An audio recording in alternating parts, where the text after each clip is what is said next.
जनसभा को संबोधित करते हुए उप मुख्यमंत्री केशव प्रसाद मौर्य बोले, अखिलेश यादव की कुंडली में 25 साल तक नहीं है सत्ता।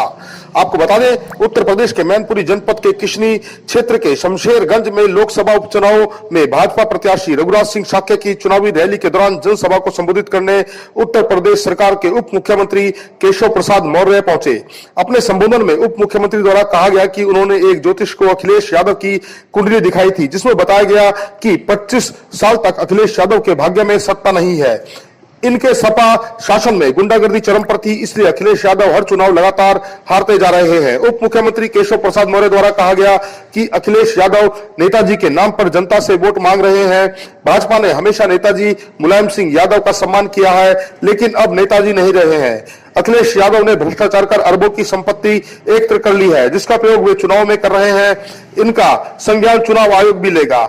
यहाँ की जनता इनसे रुपए ले ले पर वोट भाजपा को ही डाले। सपा सरकार में मैनपुरी जनपद में गुंडागर्दी चरम पर थी। सपाई दिन दहाड़े लोगों से लूट किया करते थे। अब योगी की सरकार में जनता खुद को पूरी तरह सुरक्षित समझ रही है। इस बार मैनपुरी में हर हाल में कमल ही खिलेगा। कार्यक्रम में भाजपा जिला महामंत्री ओमजी दुबे, मंडल अध्यक्ष हृदय शाक्य, आदित्य दीक्षित ने उप मुख्यमंत्री का 51 किलो की माला पहनाकर स्वागत किया। सम्मेलन में पूर्व प्रधान श्री बख्श शाक्य, नगला नीम के पूर्व जिला पंचायत सदस्य प्रत्याशी शिवराज सिंह यादव अपने सैकड़ों समर्थकों के साथ सपा का त्याग कर भाजपा में शामिल हो गए, जिनका जिला अध्यक्ष प्रदीप चौहान द्वारा रामनामी दुपट्टा पहनाकर स्वागत किया गया। इस अवसर पर विधायक ममतेश शाक्य, हर्षवर्धन सिंह, रमाशंकर तिवारी, प्रेम सिंह शाक्य, प्रदीप तिवारी, प्रिय रंजन, आशु दिवाकर, राहुल राठौर, प्रिया शाक्य, मनीष चौहान, ओमजी दुबे, विशाल वाल्मीकि, नीरज पांडे, रमेश चंद्र गुप्ता, हृदय शाक्य, शेखर चौहान, सुखदेव तोमर, बीनू चौहान, आदेश गुप्ता, ब्रजेश त्रिवेदी, आदित्य दीक्षित आदि उपस्थित रहे। कार्यक्रम का संचालन प्रदीप तिवारी द्वारा किया गया। प्राप्त न्यूज से ब्यूरो मैनपुरी सुजाउद्दीन। से जिनको मुस्लिम वोट बैंक समझते थे, यादव और मुस्लिम समाजवादी पार्टी समझती कि उनका बंधुआ वोट बैंक है। यही समझते हैं कि नहीं बताओ? उनको तो यह समझते कि उनको वोट देना मजबूरी है, लेकिन अब किसी की कोई मजबूरी नहीं। हर व्यक्ति अपना वोट डालने के लिए स्वतंत्र है। अब कोई बूथ कब्जा करने आएगा, आपको लगता है? बताओ, कब्जा करने आएगा? दोनों हाथ उठा बताओ, कब्जा करने आएगा? इसके पहले जो चुनाव हुए, कोई चुनाव बिना बूथ कब्जा किए हुआ है यहाँ मैनपुरी में? बताइए मुझे। पहले जितने भी चुनाव हुए, मैंने जो जानकारी लिया है, बूथों में कब्जा करके ये चुनाव जीतते थे।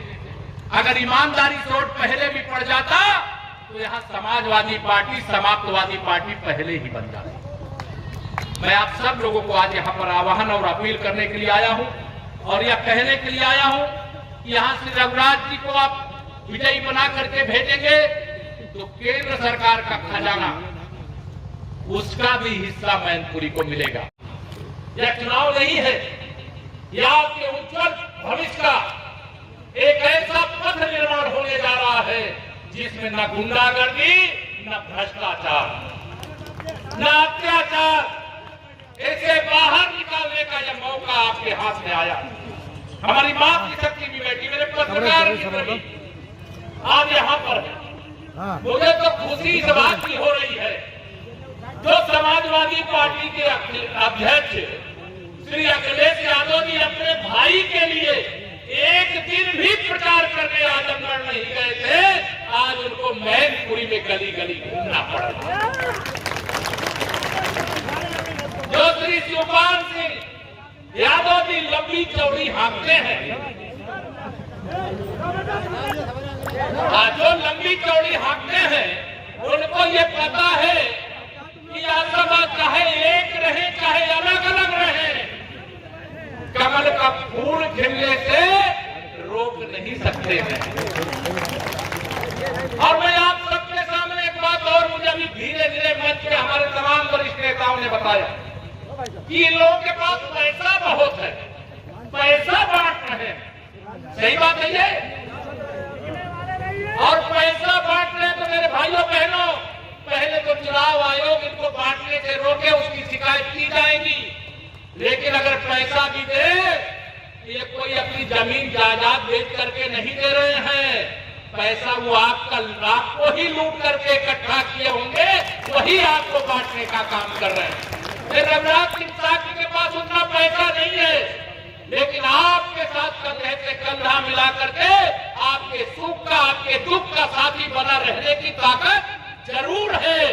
और मैं यहां पर आप सबको कह करके जा रहा हूं, ये मैनपुरी लोकसभा उपचुनाव, ये आजमगढ़ का चुनाव हमारे लिए बहुत कठिन था।